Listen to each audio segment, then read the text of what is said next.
سبحانك لا علم لنا إلا ما علمتنا إنك أنت العليم الحكيم. عبده ورسوله اللهم صل على محمد وأزواجه وذريته كما صليت على آل إبراهيم وبارك على محمد وأزواجه وذريته كما باركت على آل إبراهيم إنك حميد مجيد. رب اشرح لي صدري ويسر لي أمري واحلل عقدة من لساني يفقهوا قولي. رب زدني علما سبحانك لا علم لنا إلا ما علمتنا يا أيها الناس اتقوا ربكم الذي خلقكم من نفس واحدة وخلق منها زوجها وبث منهما رجالا والمؤمنين والمؤمنات رجالا ونساء واتقوا الله الذي تساءلون فإن خير الحديث إن الله خير عليه مريبا صلى الله الذين آمنوا اتقوا الله كل محدثة بدعة وكل بدعة يصلح لكم أعمالكم ويغفر لكم ذنوبكم ومن يطع الله ورسوله السميع العليم فوزا عظيما. سبحان ربك رب العزة عما يصفون وسلام على المرسلين والحمد لله أيها الذين آمنوا اتقوا الله حق تقاته ولا تموتن.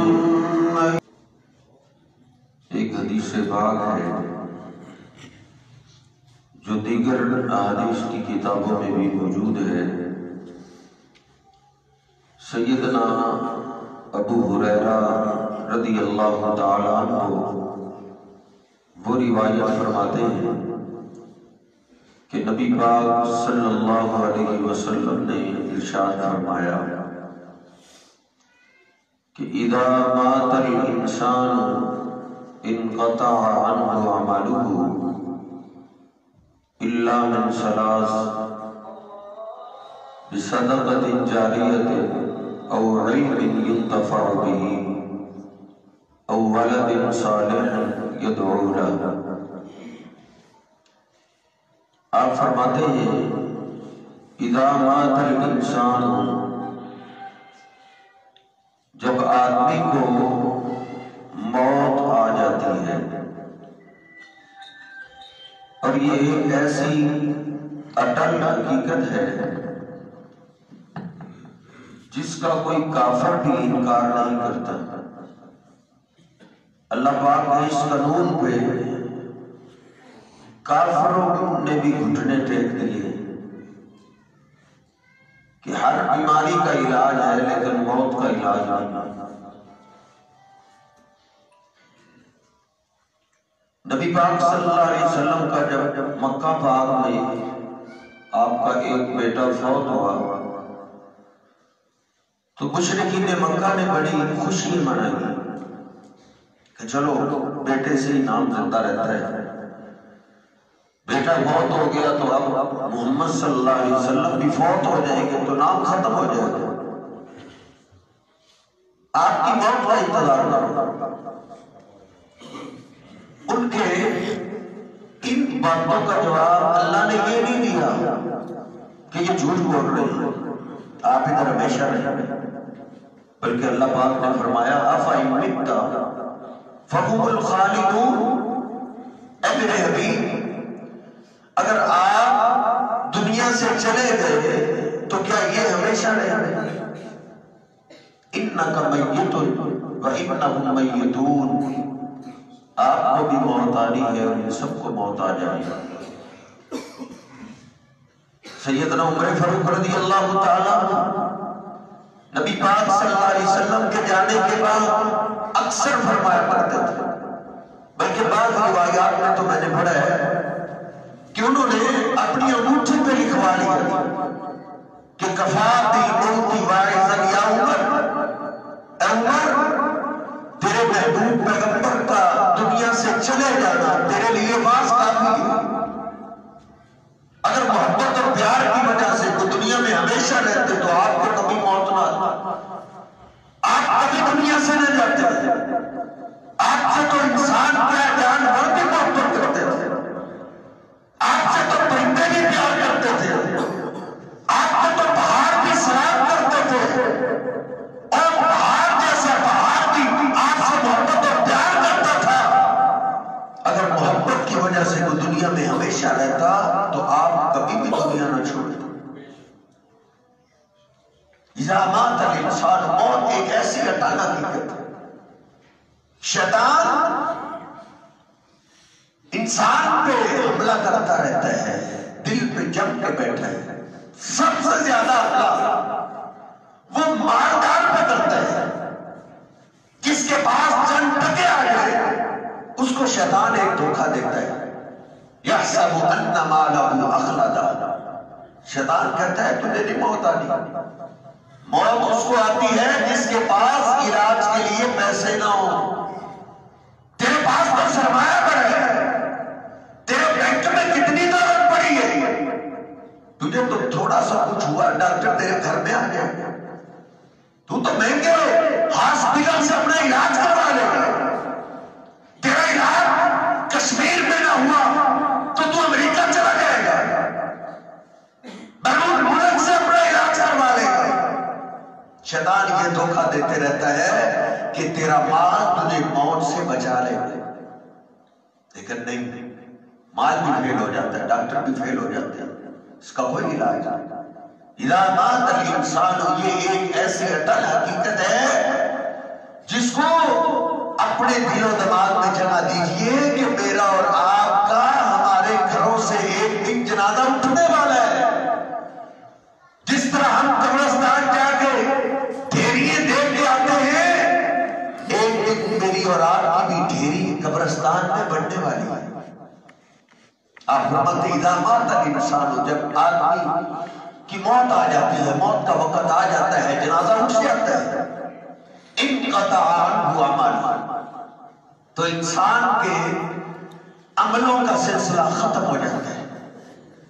انقطع عنہ عمل، جائیدادیں کٹ جاتی ہیں، بینک بیلنس اس کے نام سے اتر جاتا ہے، اب یہ کسی چیز کا مالک نہیں رہتا، دوستیاں بھی ختم ہو جاتی ہیں، کوئی رشتہ دار بھی اس کا ساتھ نہیں آتا، انقطع عنہ عملہ، دنیا کے سارے سلسلے ختم ہو گئے، اب یہ کچھ نہیں کر سکتا، اب اس کا ہاتھ جہاں ہے یہ خود اپنے ہاتھ کو سیدھا نہیں کر سکتا، پاؤں سیدھا نہیں کر سکتا، اس کا منہ کھلا رہ جائے تو یہ اپنا منہ خود بخود بند نہیں کر سکتا۔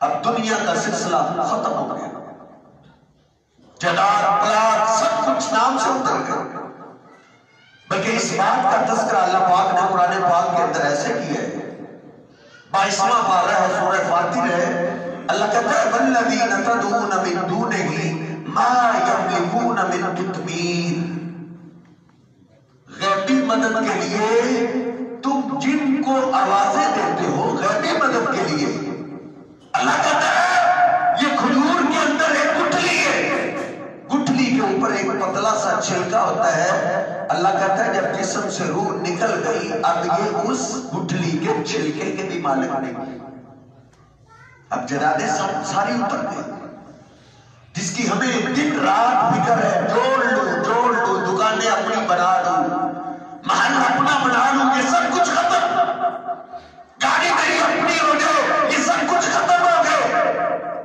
اللہ کہتا ہے اب یہ دنیا کے لحاظ سے ایسے ہو گئے کہ کھجور کی گٹھلی کے پتلے چھلکے کا بھی مالک نہیں رہا۔ میں حیران ہوتا ہوں اللہ پاک نے عقیدہ توحید کتنے آسان انداز میں سمجھایا ہے۔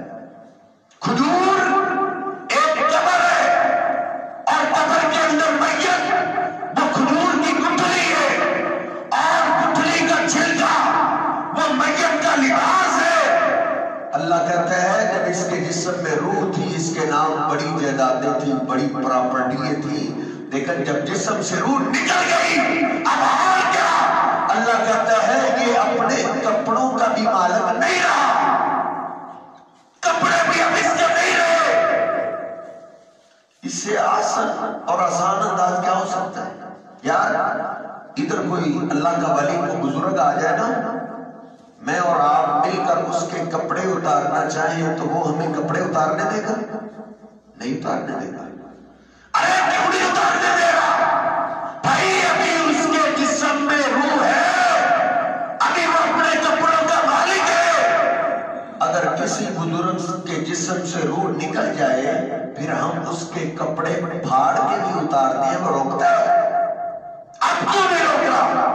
اللہ کا قرآن کہتا ہے اور غیبی مدد کے لیے اللہ کے سوا تم جن کو آوازیں دے رہے ہو اب یہ اپنے قبر کا بھی مالک نہیں رہے۔ اب قبر کی مٹی ان کے کفن کو چھین کے کھانا شروع کر دے، ضعف الطالب والمطلوب، یہ تو اتنے کمزور ہو گئے ہیں قبر کی مٹی سے اپنا کفن نہیں چھڑا سکتے۔ اللہ کہتا ہے ما یملکون من قطمیر، اب وہ اپنے لباس کا بھی مالک نہیں ہے۔ اللہ کہتا ہے نحن نرث الارض ومن علیہا، وہ میرے بندے جو تو کما رہا ہے، تو کہتا ہے میرے نام اتنے پلاٹوں کے انتقال ہو گئے، اللہ کہتا ہے ان سارے پلاٹوں کے مالک ہم ہیں، تیری گاڑیوں کے مالک ہم ہیں، تیری کوٹھیوں کے مالک ہم ہیں، تیری نسل سے ہم اپنی مخلوق پیدا کرنے والے ہیں، تو اپنے ہاتھوں سے سب کچھ ان کو دے کے خالی ہاتھ ہمارے پاس آنے والے ہیں۔ نحن نرث الارض ومن علیہا، اللہ کہتا ہے زمین اور اس میں جو کچھ تمہیں نظر آ رہا ہے اس کے وارث ہم ہیں، تمہارا نہیں ہے، یہ ہمارا ہے۔ ان کا دان معلوم، آپ فرماتے ہیں جب آدمی فوت ہو جائے، جنازہ اٹھ جائے، اس کو قبر میں دفن کر دیا جائے، اب اس کے دنیا کے سلسلے ختم ہو گئے، عمل ختم ہو گئے، الا من ثلاث، سوائے 3 کاموں میں سے اگر کوئی کام کر گیا ہے، قبر میں تو پہنچ گیا ہے لیکن اس کی نیکیوں کا سلسلہ ختم نہیں ہوتا، قبر میں پہنچنے کے بعد بھی اس کی نیکیوں کا سلسلہ جاری رہتا ہے۔ اور اس آخرت کی فکر کرو، وہ کوئی ایسا کام کر جاؤ کہ جس کا فائدہ ہمیں قبر میں بھی پہنچتا رہے، بصدقۃ جاریہ، ایک آپ فرماتے ہیں صدقہ جاریہ، کوئی ایسا صدقہ کر جاتا ہے کہ اس کے دنیا سے جانے کے بعد بھی لوگ اس سے فائدہ اٹھاتے رہتے ہیں۔ کوئی غریب ہے، ان کے پاس اپنا مکان نہیں، جو ان کو مکان لے کر دے جاتا ہے، ان کو مکان بنا کے دے جاتا ہے، موت آئی قبر میں چلا گیا، اب غریب لوگ اس مکان سے جتنی دیر فائدہ اٹھاتے رہیں گے اس کی نیکیوں کا سلسلہ قبر میں بھی چلتا رہے گا۔ بصدقۃ جاریہ او علم ينتفع به، یا پھر کوئی علم چھوڑ جاتا ہے، کوئی طالب علم کسی بچے کو پڑھا جاتا ہے، غریب کا بیٹا ہے، پڑھو دین حاصل کرو، تم پہ جتنا خرچ ہوتا ہے میں خرچہ کرتا ہوں، کہیں مدرسہ بنا جاتا ہے، کہیں مسجد میں، کہیں تبلیغی کام میں دست و بازو بن جاتا ہے۔ اب جہاں جہاں اس تبلیغ کے اثرات چلتے رہیں گے، اس کے مرنے کے بعد بھی قبر میں اس کو فائدہ ملتا رہے گا۔ اور تیسری اور آخری بات، او ولد صالح یدعو لہ، یا پھر اولاد نیک چھوڑ جاتا ہے۔ سب سے قیمتی سرمایہ یہ اولاد ہے۔ اولاد کو اس انداز میں تیار کر جا کہ قبر میں پہنچنے کے بعد بھی یہ اولاد تیری آنکھوں کی ٹھنڈک رہے، تیرا کاروبار، تیری بزنس ہو سکتا ہے 1 سال نہ چلے، دوسرا سال چل جائے گی، لیکن اولاد ایک اللہ رب العزت کی وہ امانت ہے، دیکھنا ایک دفعہ بگڑ گئی پھر کبھی سنورے گی نہیں۔ کاروبار، پلاٹ، دکانیں، ان کی دیکھ بھال ضروری ہے، یہ ہماری ضرورت ہے، کیجئے، لیکن اس سے زیادہ دیکھ بھال ہمیں اپنی اولاد کی کرنی چاہیے جو اللہ پاک نے ہمیں امانت دی ہے۔ او ولد صالح یدعو لہ، یہ اللہ کی امانتیں ہیں، ان کی حفاظت کیجئے، اپنی اولاد کو نیک بنا جاؤ، آخرت کی یہ تیاری کر جاؤ کہ آپ کی اولاد آپ کے جانے کے بعد نیک رہے، نیکیوں کا سلسلہ کرتی رہے۔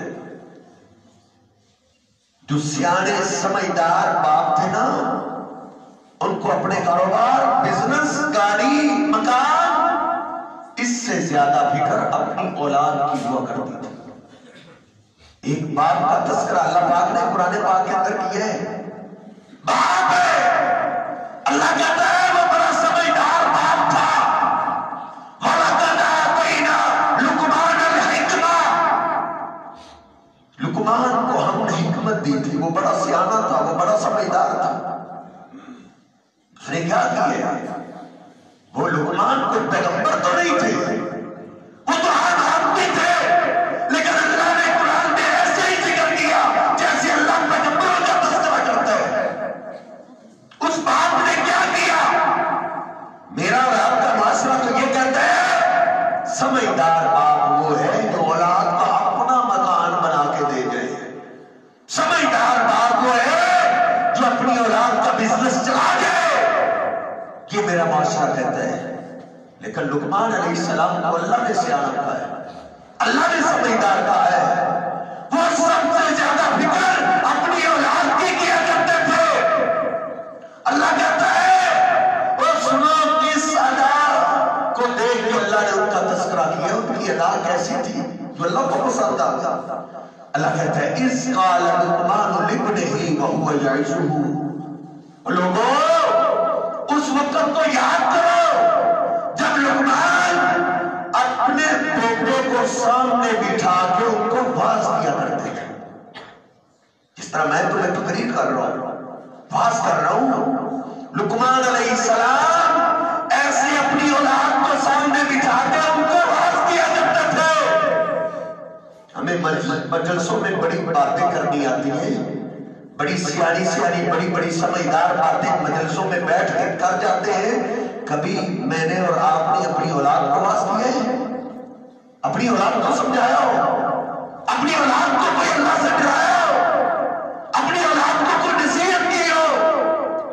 معاشرہ ہمارے سامنے ہے، کس طرح انگریز لگا ہوا ہے کہ ان کی اولادیں بگڑ گئی، بے حیائی کا سلام آ چکا ہے۔ اللہ کی قسم آنکھیں کھول لو، ان اللہ کی امانتوں کا خیال کرو، وگرنہ اخبارات میں خبریں جو چھپ رہی ہیں وہ انگریزوں کی نہیں، بولے بالے مسلمانوں کی خبریں ہیں، جن کو اپنی اولادوں پہ اعتماد ہی بڑا ہوتا ہے۔ بھولی بھالا میرا بیٹا ہے، بھولی بھالی میری بیٹی ہے، اب تیرا بیٹا بیٹی بھولی بھالی ہوگی، لیکن شیطان بھولا بھالا نہیں ہے، وہ بڑا تجربہ کار ہے، اس نے پیغمبروں کو نہیں چھوڑا، تیری اولاد کو کہاں سے چھوڑ دے گا؟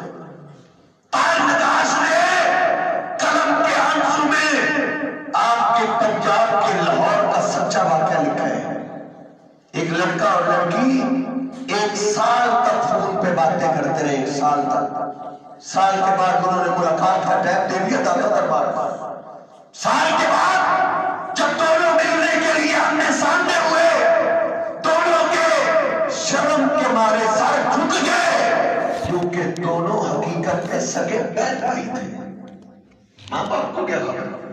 بیٹے کے پاس الگ کمرہ ہے، بیٹی کے پاس الگ کمرہ ہے، کنڈی لگی ہوئی، دونوں کے پاس پیدل موجود ہے، موبائل موجود ہے، انٹرنیٹ کی سہولت موجود ہے. اب ساری رات کیسے گزرے گی؟ اللہ مان بنا. نبی پاک صلی اللہ علیہ وسلم فرماتے ہیں ماں باپ سے قیامت کے دن اولاد کے بارے میں پوچھا جائے گا. اولاد سمجھ جاتی ہے تو صدقہ جاریہ بنتی ہے اپنے ماں باپ کے لیے. ماں باپ قبر میں چلے جائے ان کے لیے اجر و ثواب کا سلسلہ جاری رہتا ہے. اللہ نہ کرے اولاد بگڑ جائے تو میرا اور آپ کا اسلام سب سے پہلا مجرم ماں اور باپ کو قرار دیتا ہے. تیری غلط سوچ ہے، میرے بیٹے کو محلے داروں نے خراب کر دیا ہے، میرے بیٹے کو کلاس فیلوز نے خراب کر دیا. نہیں، سب سے پہلے مجرم اولاد کے بگڑنے پہ ماں باپ ہے. صحیح البخاری میں 5 جگہ میں نے یہ روایت پڑھی ہے. نبی پاک صلی اللہ علیہ وسلم فرماتے ہیں ما من مولود الا یولد علی الفطرہ. جو بھی بچہ پیدا ہوتا ہے اچھی سوچ والا ہوتا ہے. اللہ العزت اس کو دل و دماغ شیشے کی طرح صاف دیتا ہے، گندے نظریے والا نہیں ہوتا. تو پھر بگڑ کیسے جاتے ہیں؟ پھر نشئی کیسے ہو جاتے ہیں؟ شرابی کیسے ہو جاتے ہیں؟ جواری کیسے ہو جاتے ہیں؟ ڈکیت اور چور کیسے بن جاتے ہیں؟ نبی پاک صلی اللہ علیہ وسلم فرماتے ہیں بچہ تو فطرت اسلام پہ اچھی سوچ آ رہی تھا. فَأَبَوَاهُ يُحَوِّدَانِهِ أَوْ يُنَصِّرَانِهِ أَوْ يُمَجِّسَانِهِ. ان کو بگاڑنے والے سب سے پہلے ماں اور باپ. وَلَقَدْ آتَيْنَا، یہ دیکھو سمجھدار باپ اپنے بیٹے کو سامنے بٹھا کے واز کر رہے ہیں، نصیحت کر رہے ہیں. ایک سیانا باپ اپنی اولاد کو پہلی نصیحت کون سی کرتا ہے؟ اس کو سب سے زیادہ پہلی فکر کون سی ہوتی ہے؟ وہی جو لقمان علیہ السلام کو فکر تھی. کیا کہتے ہیں؟ یا بنیا لا تشرک باللہ ان الشرک لظلم عظیم. سمجھدار باپ کو سب سے زیادہ فکر اپنی اولاد کے عقیدہ توحید کی ہوتی ہے. اے میرے بیٹے، اللہ کے ساتھ تمہیں شرک نہیں کرنا. ان الشرک لظلم عظیم. بیٹے شرک سب سے بڑا ظلم ہے. بیٹے تجھے پیدا اللہ نے دیا، تجھے آنکھیں اللہ نے دی، تجھے کان اللہ نے دیے، تجھے زبان اللہ نے دی. تیرا دل جب سے تو پیدا ہوا دھڑک رہا ہے، اس کے اندر یہ صرف اللہ پاک نے رکھی. یہ تیرا سارا نظام اللہ نے چلایا ہے. جب اس پہ کبھی بھی مشکل وقت آئے، غیبی مدد کے لیے تو نے اللہ کو چھوڑ کے کسی اور کو آواز نہ دے. ان الشرک لظلم عظیم. غیبی امداد کی جب تجھے ضرورت پڑے اللہ کے سوا کسی اور کو پکارے گا تو یہ سب سے بڑا ظلم ہوگا. سمجھدار باپ کو سب سے زیادہ فکر اپنی اولاد کی توحید کی ہوتی ہے. آئے ایک اور باپ ہے، ایک اور باپ ہے تو اللہ کا رسول ہے. موت کا وقت آ گیا. جو ہی موت کا وقت آیا اپنے بیٹوں کو قریب بلا لیا. آج بھی بوڑھے کی موت کا وقت آتا ہے بلاتے ہیں فلاں سے اتنے لینے ہیں، فلاں اتنے پڑے ہیں، فلاں فلاں کما رہے ہیں، فلاں بینک میں اتنے پڑے ہیں. یہ بھی باپ ہے اپنی اولاد کو اکٹھا کیا. سورۃ البقرہ پہلا سپارہ ہے. کیا فکر ہے؟ ام کنتم شہداء اذ حضر یعقوب الموت اذ قال لبنیہ ما تعبدون من بعدی. اس وقت تو یاد کرو جب یعقوب علیہ السلام نے اپنی موت کے وقت اپنی اولاد کو جمع کر لیا. اے میرے بیٹو، مجھے یقین دہانی دلاؤ، مجھے بتاؤ ما تعبدون من بعدی. میری موت کے بعد تم عبادت کس کی کرو گے؟ تمہیں جب غیبی مدد کی ضرورت پیش آئے گی تو غیبی مدد کے لیے میرے جانے کے بعد تم کس کو آواز دو گے؟ تیری تو قبر بن جائے گی. بیٹوں نے آگے سے بیٹے کون سے؟ یوسف علیہ السلام جیسے بیٹے، بنیامین نہیں. آیا بیٹوں کی فوج ہے، کیا کرتے ہیں؟ نعبد الہک و الہ آبائک. اے بغیا آپ کیوں پریشان ہوتے ہیں؟ آپ کیوں پریشان ہوتے ہیں؟ ہم سے سنگین غلطی تو ہو سکتی ہے، لیکن عبادت تو ہم اللہ کے سوا کسی کی نہیں نہ کر سکتے. آپ کی قبر بننے کے بعد بھی ہمیں جب قیامت میں جب کی ضرورت پیش آئے گی تو ہم اللہ کو آواز دیں گے. سمجھدار باپ کو سب سے زیادہ فکر اپنی اولاد کی عقیدہ و توحید کی ہوتی ہے. اللہ کہتا ہے آدم کے بیٹے تیرے گناہ زمین پہ رکھے گئے، آسمان تک پہنچ گئے، میں معاف کر دوں گا، شرط یہ ہے اس میں شرک نہ ہو. 18 نبیوں کا اللہ نے نام لے کے کہا ہے، وہ کتنی بے پرواہ ذات ہے. وہ کہتی ہے ان میں سے ایک نہیں، یہ 18 بھی شرک کرتے اللہ ان سب کی نیکی برباد کر دیتا. پیغمبر کو بھی اپنی اولاد کی فکر ہے، عقیدہ توحید کی فکر ہے. اور میرے محبوب علیہ السلام کا بھی ہم سے تعلق، آپ فرماتے ہیں انا لکم بمنزلۃ الوالد، میرا تمہارے ساتھ تعلق ایسے ہی ہے جیسے ایک باپ کا اپنی اولاد سے تعلق ہوتا ہے. نبی پاک صلی اللہ علیہ وسلم صحیح بخاری کھولیے، آپ منبر پر تشریف فرمائے، آپ نے یہ آپ کی زندگی کا آخری خطبہ ہے، آپ آنسوں کی برسات میں یہ خطبہ دے رہے ہیں. آپ نے فرمایا میرے صحابہ سنو، کون سے سنو، الا ان من کان قبلکم اذا مات فیہم الرجل الصالح بنوا علی قبرہ مسجدا. اے نوجوان، تجھے انٹرنیٹ سے ہر چیز مل جاتی ہے، اپنے محبوب پیغمبر کی حدیثیں بھی تلاش کر لیا کر. اب تو تیری اور میری زبان میں ترجمے کے ساتھ ہر حدیث آ چکی ہے. آج تو اپنا مذہب مولویوں پہ نہ چھوڑ، مولویوں کو تو فکر اپنے پیٹ کی ہے، تو اپنا ایمان بچا، قرآن ترجمے کے ساتھ پڑھ، نبی علیہ السلام کی حدیث سے پڑھ، خود ترجمے کے ساتھ پڑھ. حدیث کی ہر کتاب میں آپ نے فرمایا غور سے سنو، تم سے پہلے یہودی عیسائی کئی برباد ہوئے. ان کا جرم کیا تھا؟ جب ان میں کوئی نیک آدمی یا اللہ کا پیغمبر فوت ہوتا تو اس کی قبر کو سجدہ گاہ بنا دیتے تھے، قبر کی عبادت شروع کر دیتے تھے، سجدہ اس قبر پہ اللہ کے گھروں کو ویراج کر دیتے اور ان کی قبروں کو آباد کر دیتے تھے. جب ان کو غیبی مدد کی ضرورت پیش آتی تھی تو وہ اللہ کے سوا ان کو آباد کر دیتے. اے میرے صحابہ، انی نہیتکم عن ھذا، میں تمہیں اس کام سے روک کے جا رہا ہوں، میری قبر سے تم نے یہ سلوک نہیں کرنا. ایک سمجھدار باپ کو سب سے زیادہ فکر اپنی اولاد کی عقیدہ توحید کی ہوتی ہے. لقمان علیہ السلام ایک سیاح باپ تھا، اس کو بھی سب سے زیادہ فکر اپنی اولاد کی عقیدہ توحید کی. اور دوسری فکر کیا ہوتی ہے؟ لقمان علیہ السلام نے دوسری بات اپنے بیٹے کو کیا کہی؟ یا بنی اقم الصلاۃ، اے میرے بیٹے تو نے کبھی نماز نہیں چھوڑی. جس نے تجھے آنکھیں دی، جس نے تجھے سر دیے، جس نے تجھے کان دیے، جو تیرے ایک ایک سانسوں کا مالک ہے، اس اللہ کا حق یہ ہے کہ تو نماز پڑھتا رہے. کبھی اکتائی ہو سکتی ہے لیکن بیٹو تم نے نماز میں نازا نہیں کرنا، نماز نہیں چھوڑنی. ایک سمجھدار باپ کو اپنی اولاد کی نمازوں کی فکر بھی ہوتی ہے. عقیدہ توحید کے بعد سب سے زیادہ فکر نماز کی ہوتی ہے.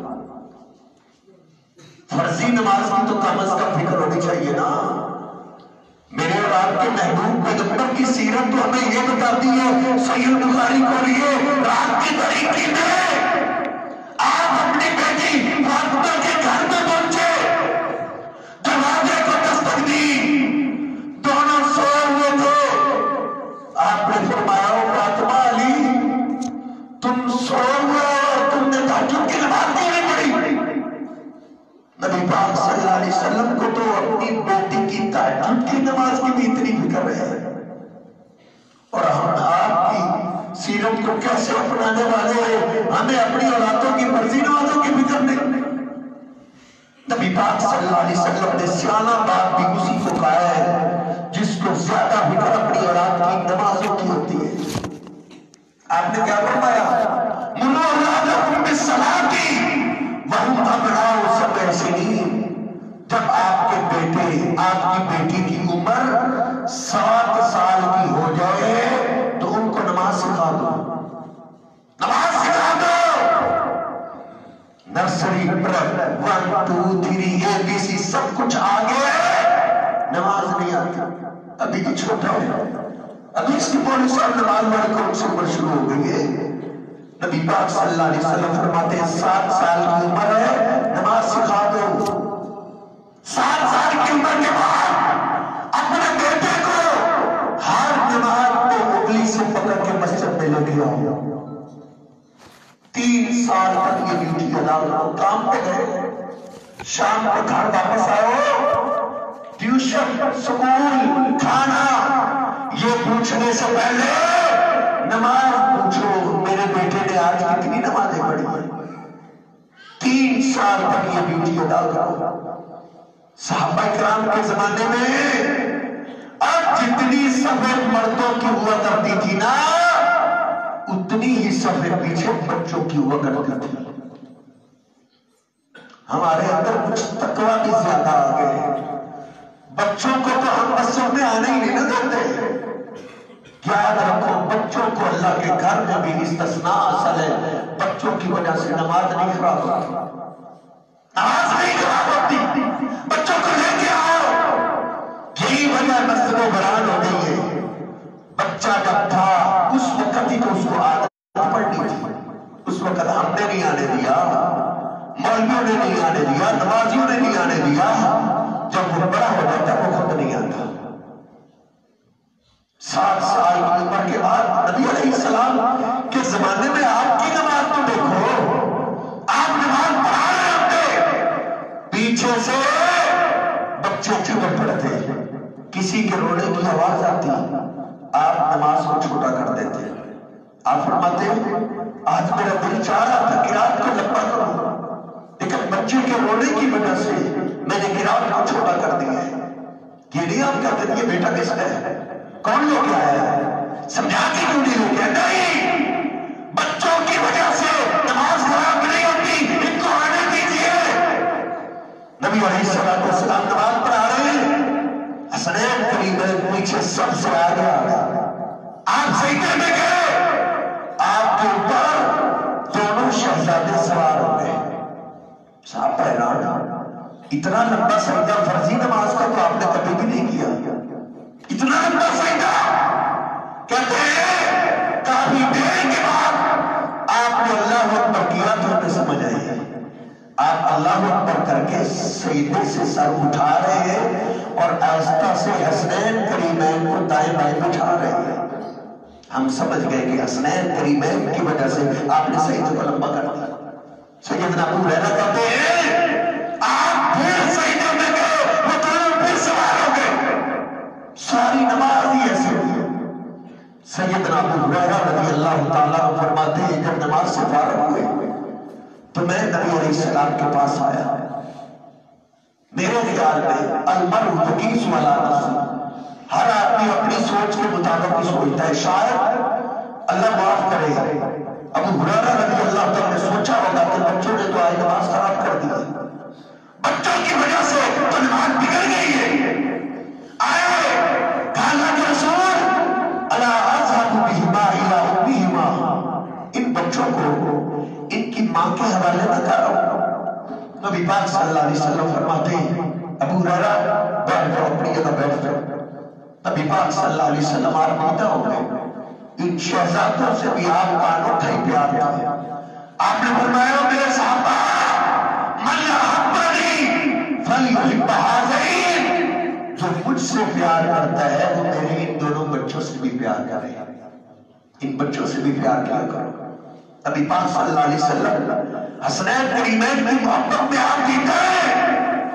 ابو ہریرہ محدث امت فرماتے فبرکت برکت، تھوڑی دیر کے بعد ایک بجلی کی چمک پڑی.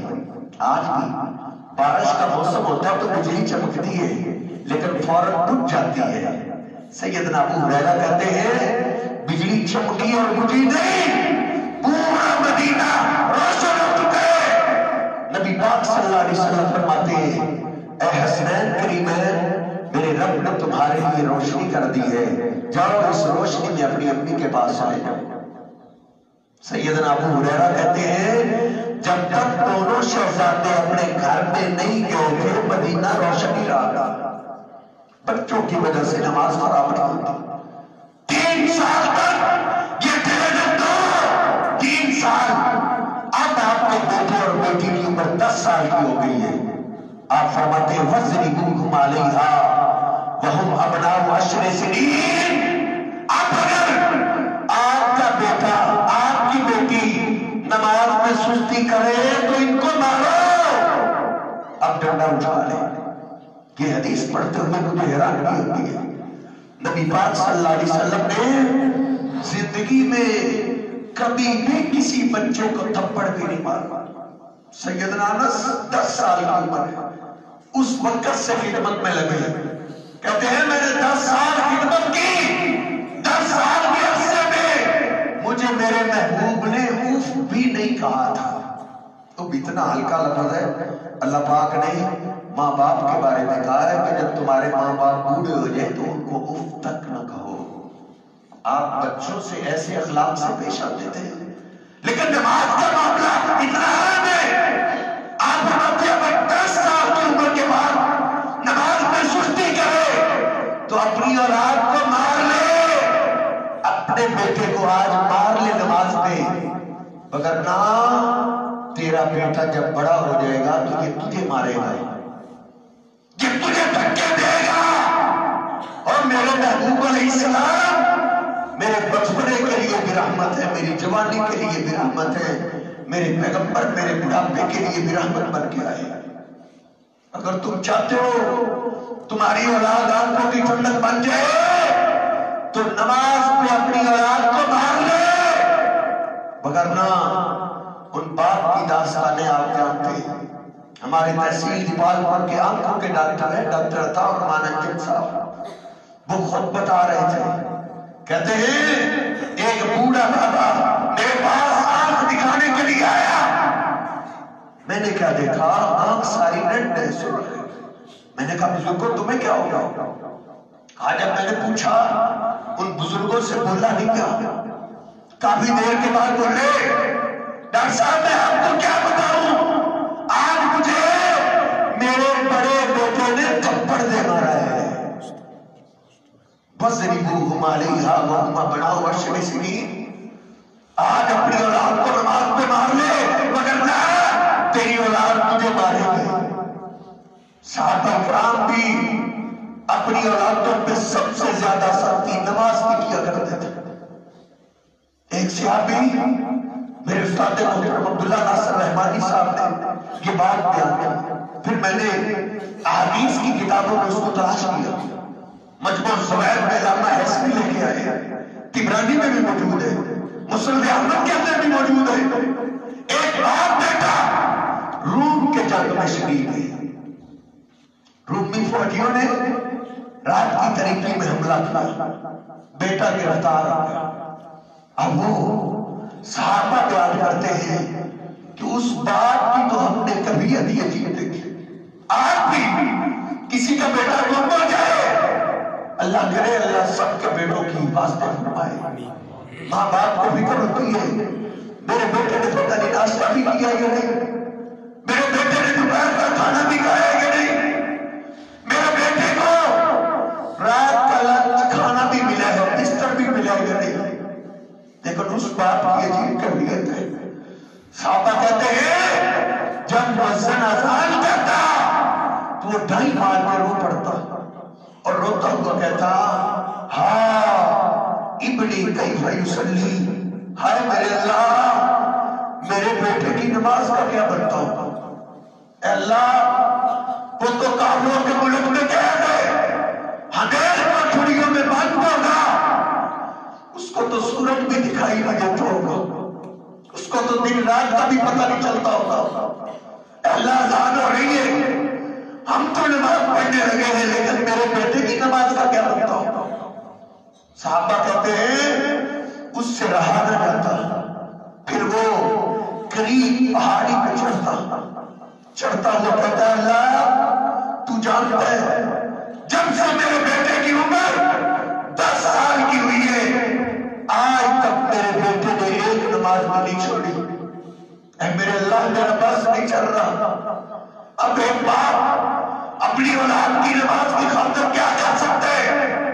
اے اللہ میرے لیے کوئی کام مشکل نہیں ہے، میری آواز میرے بیٹے تک پہنچا جا۔ پھر پہاڑ کی چوٹی پہ چڑھ کے روم کی طرف چہرہ کر کے اعلان کرتا ابنی صلی صلاۃ فلاں، اے میرے بیٹے اگر تجھ تک میری آواز پہنچ رہی ہے بیٹا زور کی نماز کا ٹائم ہو گیا، نماز پڑھ لو۔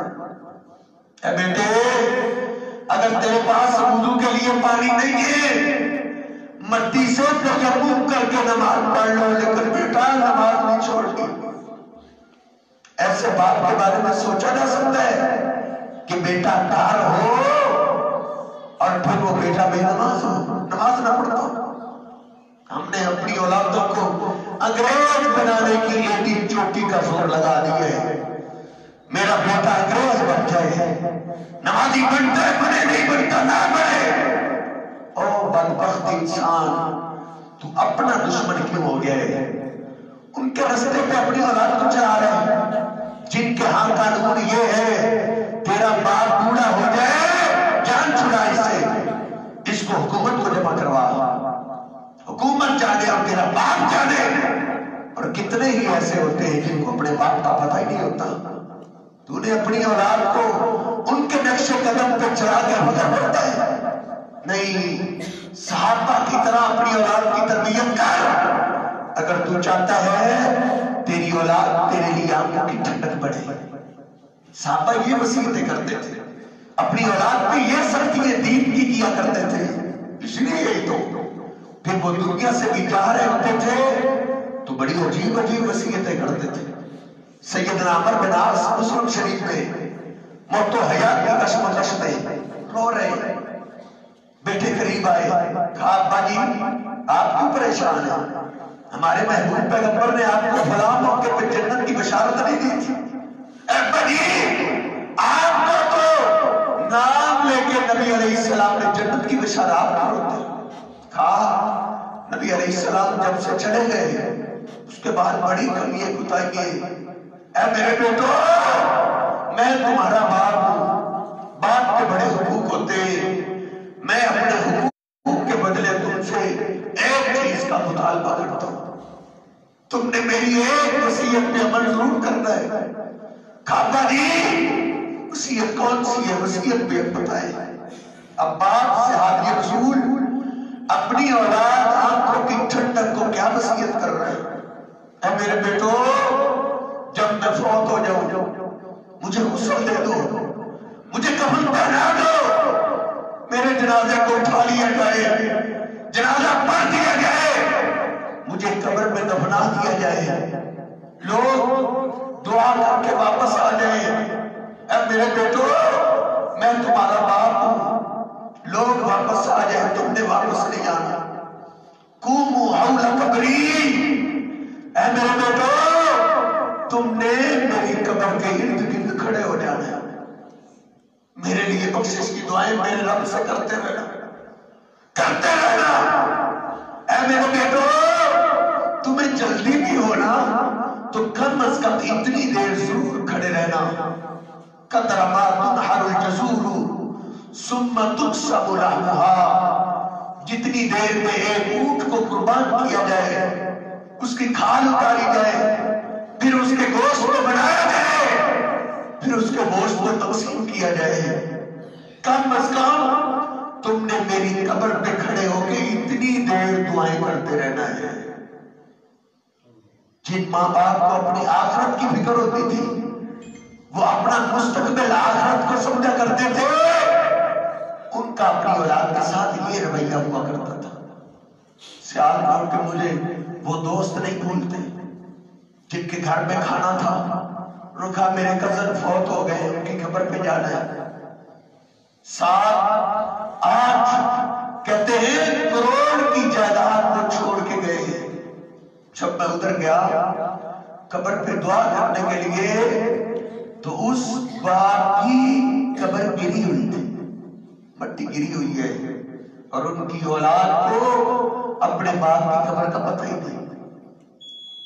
دنیا داری کی طرف جب بگاؤ گے قبر کی مٹی بن جائے گا کہ تیری اولاد تیری قبر پہ بھی نہیں آئے گی. دین سکھا جا, اپنی آخرت کی فکر کے لیے اپنی اولاد کو دین پہ لگا جا, پھر تیرے جانے کے بعد نیکیوں کا سلسلہ جاری رہتا ہے. آخری بات نبی پاک صلی اللہ علیہ وسلم فرماتے ہیں قیامت کے دن ایک آدمی دیکھے گا کہ اس کی وہ نیکی پہاڑوں کے برابر, کہے گا اللہ یہ نیکی تو میں نے کی ہی نہیں, یہ نیکی کہاں سے آ گیا, پہاڑوں کے برابر. اللہ رب العزت کی طرف سے اس کو بتایا جائے گا باستغفار ولدک لک, اے میرے بندے جب تو دنیا سے آیا تھا نیک اولاد چھوڑ کے آیا تھا, انہوں نے تیرے لیے بخشش کی دعا کی, ہم نے تیری زندگی کے سارے گناہوں کو معاف کر دیا, لیکن تیری اولاد نے تیرے لیے دعاؤں کو روکا نہیں تھا, وہ تیرے لیے پھر بھی بخشش کی دعائیں کرتے رہے. اب تیرے کھاتے میں گناہ تو تھا ہی نہیں, گناہ معاف کرنے کی جگہ ان دعاؤں کو ہم تیرے لیے نیکی بناتے رہے. یہ تیری اولاد کی دعائیں ہیں. اس لیے میرے محترم بھائیوں, ہمارا اصل مستقبل بڑھاپا نہیں ہے, ہمارا اصل مستقبل قبر ہے, اصل مستقبل آخرت ہے. اس کی فکر کیجئے, اس کے لیے دنیا میں زندگی میں کچھ نہ کچھ کر جائیے, پھر آخرت کی زندگی آسانی والی ہے, وگرنہ وہ بڑی تنگیوں کا گھر ہے, ہماری برداشت سے باہر ہے. صحابہ کی ہچکیاں بن جایا کرتی تھی, قبر کے پاس سے سیدنا عثمان روتے تو داڑھی مبارکہ نشو سے تار ہو جایا کرتی تھی. صحابہ کو اس کی بڑی فکر ہوا کرتی تھی, وہ اسی کی خاطر اپنی دولت, اپنی اولادیں, اپنی جانوں تک کے نذرانے پیش کر گئے اور کامیاب ہو گئے. اللہ رب العزت سے دعا ہے اللہ رب العزت مجھے اور آپ کو بھی صحابہ کرام کی طرح اپنی آخرت کی فکر کرنے کی توفیق عطا فرمائے. وَأَقُولُ قَوْلِي هَٰذَا أَسْتَغْفِرُ اللَّهَ لِي وَلَكُمْ وَلِسَائِرِ الْمُسْلِمِينَ.